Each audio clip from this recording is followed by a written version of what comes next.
Paradosa ere bada ikustean nola lehengo batasuneko bozeramaileek argiago eta irmoago hitz egiten duten legalizazioa lortu nahi dutenek baino, eta sorturen kasua da, baita ibilbide demokratiko egiaztagarria duten alderdi batzuek, eta hor daude Eusko Alkartasuna eta alternatiba, baino desente ozenago ere.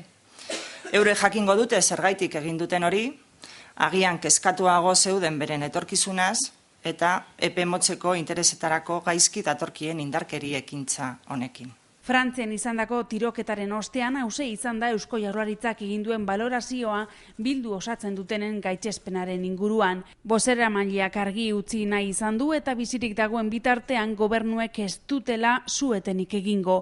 Mendiak ezker abertzaleak demokrazian sartzeko egiten ari den pausoak ongi hartu ditu.